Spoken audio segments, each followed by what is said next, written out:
right, shalom. Shalom. We want to start off by giving all praise, honor, and glory unto Yahweh, Ba'Shem, Yahweh Shai, Ba'Shem, Rakakwadash. double honor to the apostle and elders of Great Millstone, Shalom, to the Akim, the Christian words, sincerity, and the truth. It's the brothers here from Great Millstone, Atlanta.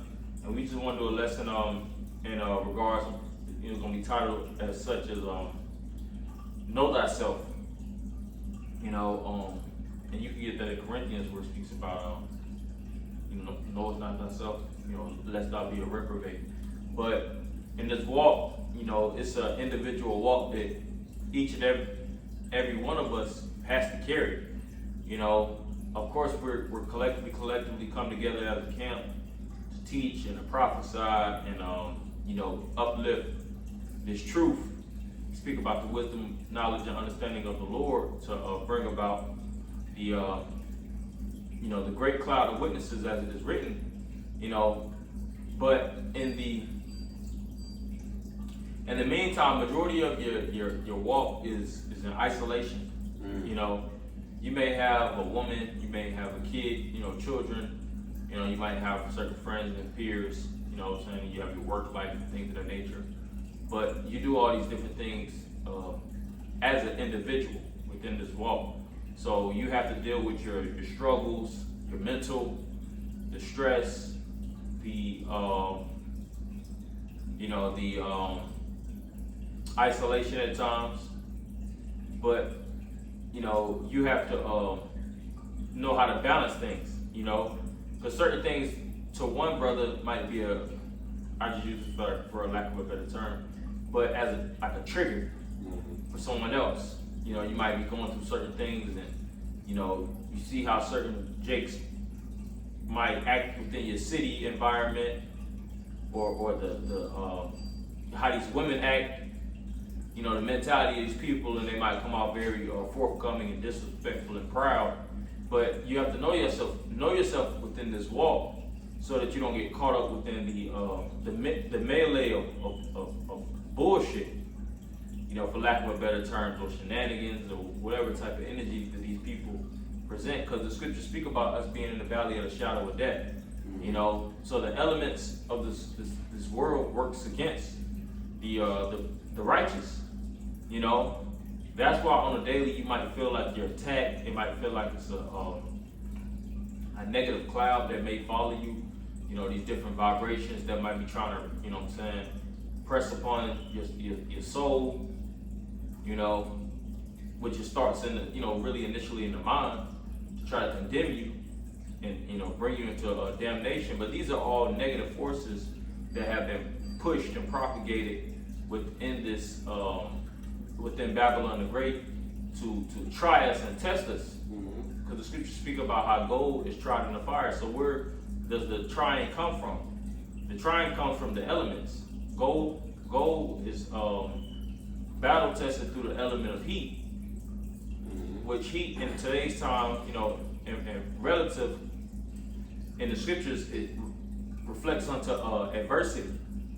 So as brothers, we face a lot of adversity, and it comes in many shapes and sizes. And sometimes brothers overtly speak about it, sometimes brothers covertly deal with it. But it's about knowing yourself and knowing how to deal with what you have to deal with what's on your plate, and it's perspective, and it's perspective, because some things you might have to deal with and you can just take on the chin, but some things you might have to vocally speak about. So you have to balance this walk. This isn't a thing of ego. This isn't a thing of trying to move with the bullshit bravado. We have a brotherhood. The scriptures speak about the laying of the hands of the presbytery. It speaks about the apostles, the elders. You have men that's in your walk that's have been vetted, for numbers of years above you to teach you how to move and balance your mind and your spirit so that you don't fall into damnation. So without further ado, we're going to get some scriptures, to go into the lesson, so to speak. You got it. This is the book of 2 Corinthians chapter 13, verse 5.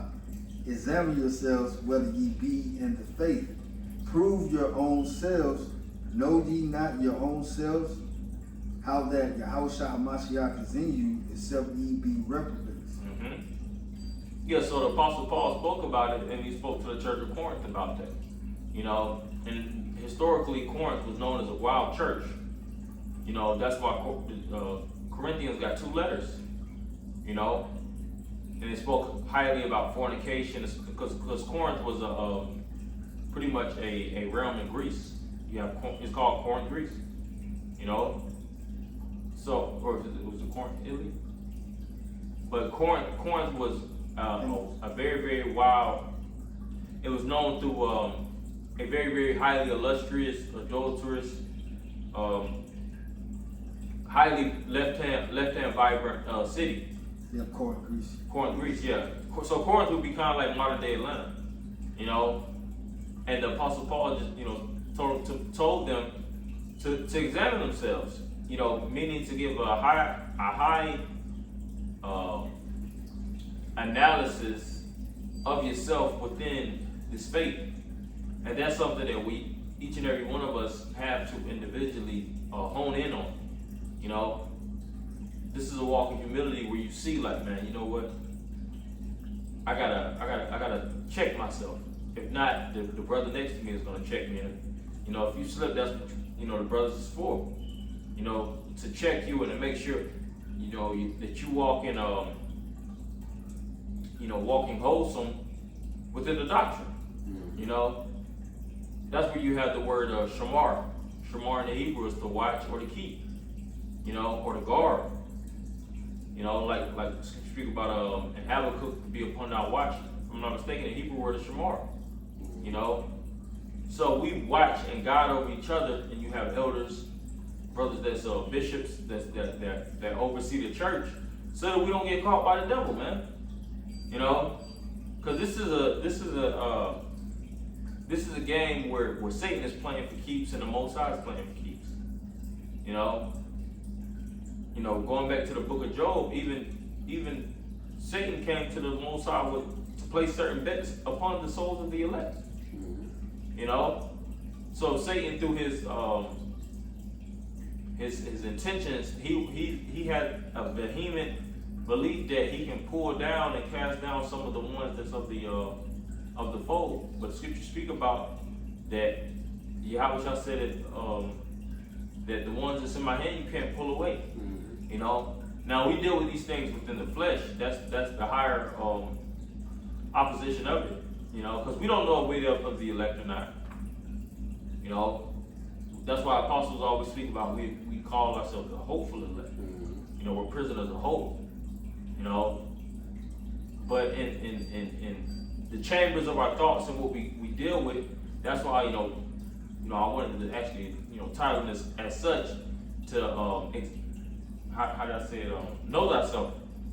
You got to know yourself within this thing so that you don't get caught by the devil, man.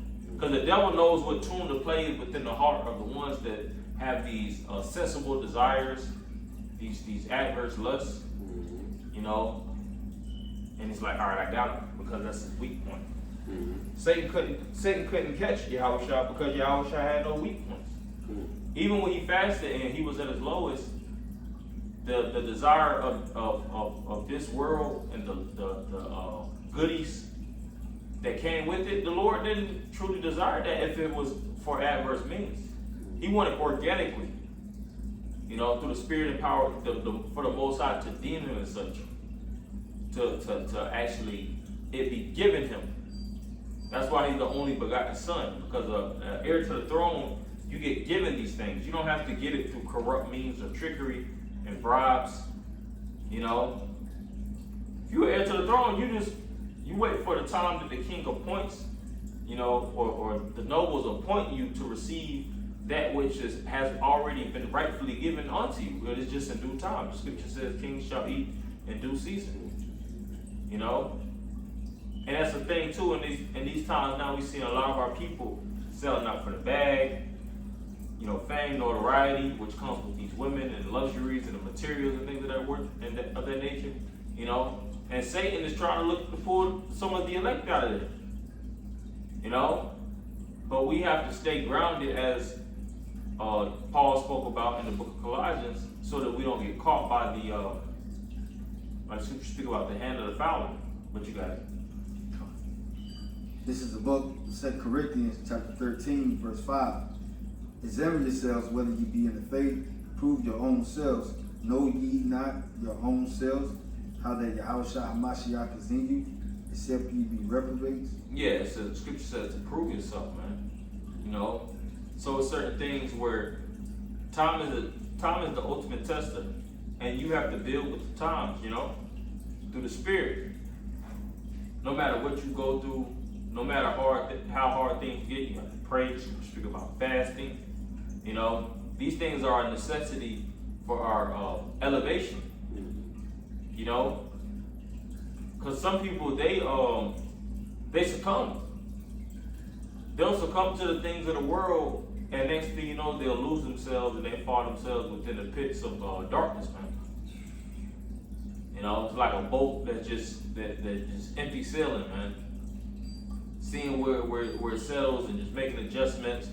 You amongst the heathen lands, you eat like a heathen, live like a heathen. You over here amongst these people, Muslims or certain religious strict, and you live like them, and you go over here and you know, you frolic with them. That's how a lot of people live, man.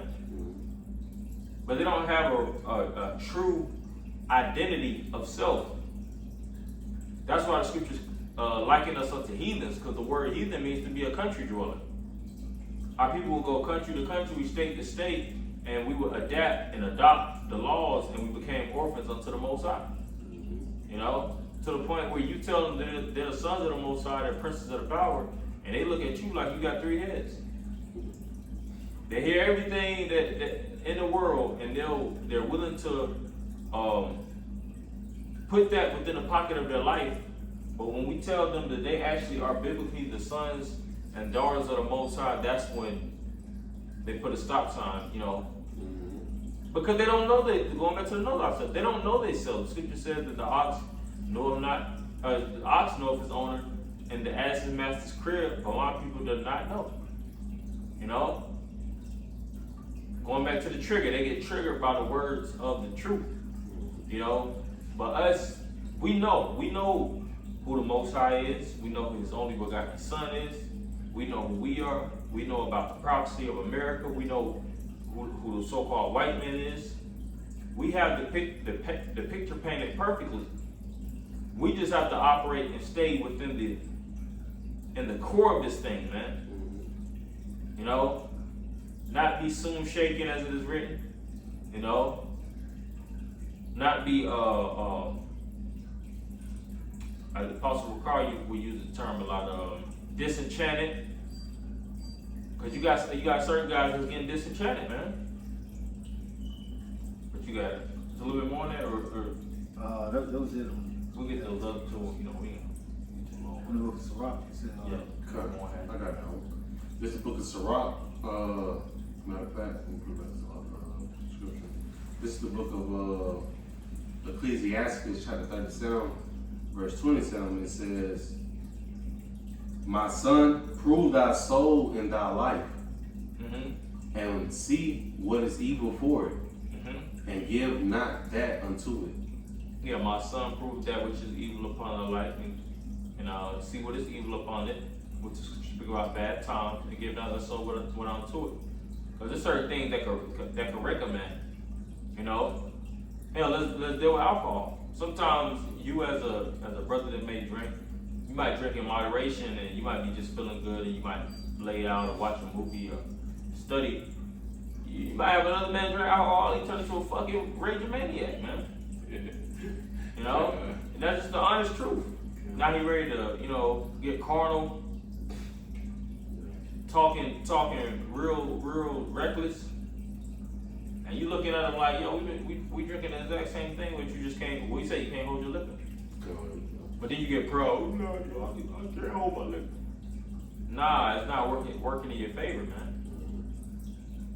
That's where a thing of humility comes in, where you see that you ain't. It's not balancing right within the chemical balance of your life. You know, because these things, you know, certain Jakes might think, all right, it don't matter if he's bigger. Well, he can be 6'7", 6'8". You know, and sometimes that might be the deciding factor, because some jakes that have super high levels of testosterone, if they drink to a certain level, they kind of get into a rage, man. Scripture speak about wine is a mocker. You know? But Jake just do these things and they don't know how it actually affects the mind or affects the body, and then they'll see how it pans out on the negative, and then they have to suffer the consequences. But that's why you have certain brothers that are telling you certain things, and it's an act of humility for you just to listen and to adhere, rather than, you know what I'm saying, having a back and forth, you know, where it's like you have to re-clarify your points and break it down from different angles so Jake can understand it, when you really just trying to be a brother that's trying to keep your brother in his sanity, man. And this is a real deal situation, because I know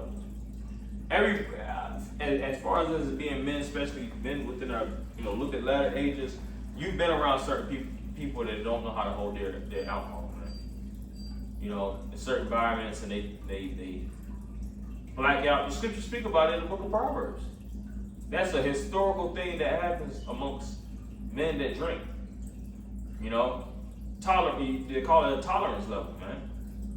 And I'm just using that one amongst an example of many, because we all have different tolerance levels when it comes to things of this world.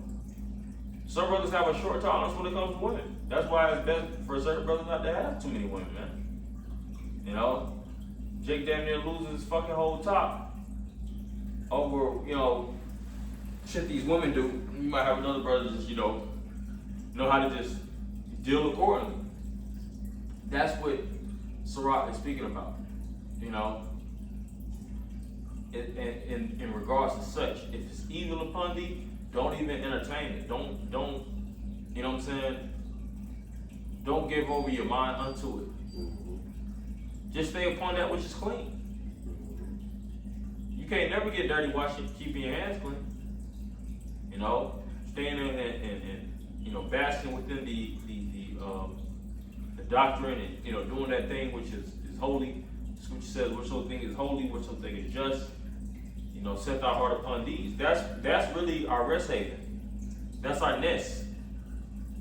You know? Anything else is just like, you kind of playing with fire to a certain degree. You gotta know. Now the scripture.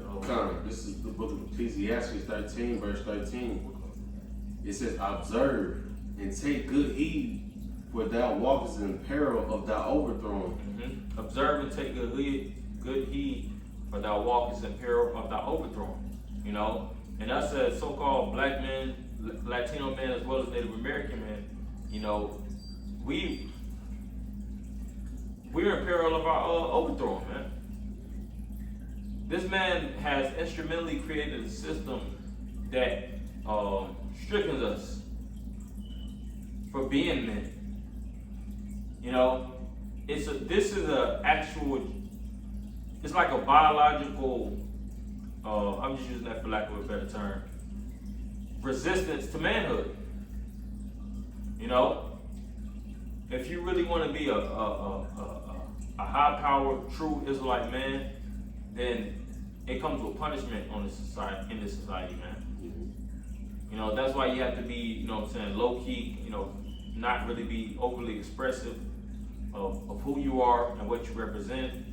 You know, you can't really put the order down when it comes to certain women. You can't exact just judgment or righteousness, because those things will stricken you.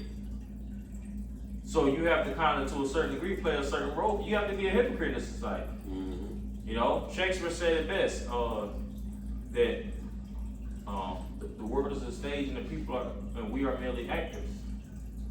So you really have to act. You have to act and play a role. When you're on your job, you're supposed to be playing a role.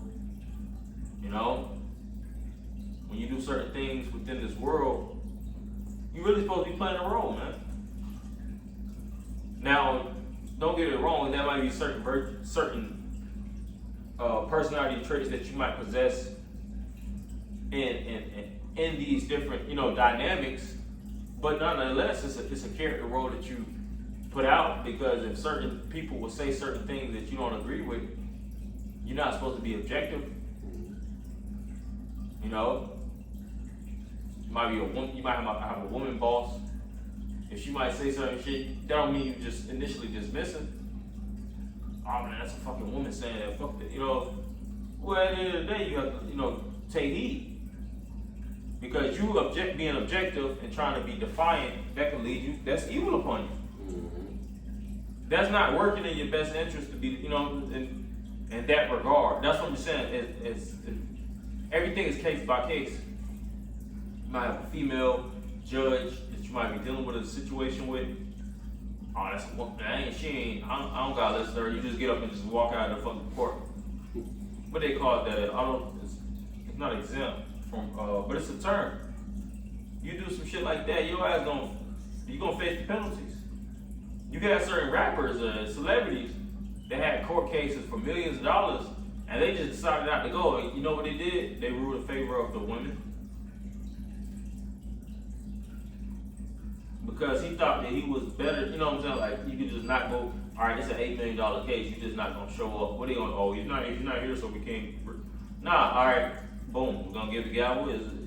She wins $8-9 million, and he got to pay up. So it's a level of wisdom that we have to harbor and use for the sake of our own selves, man. This is survival instincts. And it can come in so many shapes and forms, but this is like the saying goes, psychological warfare, spiritual warfare. Every brother in this walk, we're soldiers within this thing, man. So my battle is different than your battle. You might be fighting on a whole other front. I could assist you and I can give you, certain, but your battle is your battle. I give you all the tools in the mother effing world. As well as you give me every tool in the mother effing world. But it's all about how you use it and how you work it unto your favor for your self-preservation. So that's why you want to go into this topic as such, know thyself, keep a headspace of knowing what, like I said, what triggers you, what might get you off your balance, and know how to keep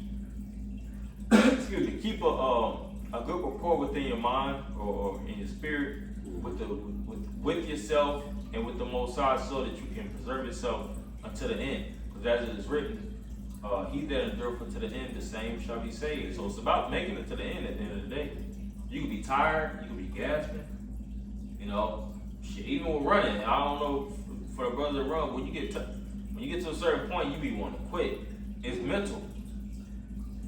What do I say? Getting that second breath. Second win. That second win. So we want to get that second win in this thing and make it up to the finish line. So with that, we're going to end it by giving all praise, honor, and glory unto Yahweh, by Hashem, Yahushai, by Hashem, Rakakadash. Double honor to the apostle, that was a great millstone. Shalom, Shalom.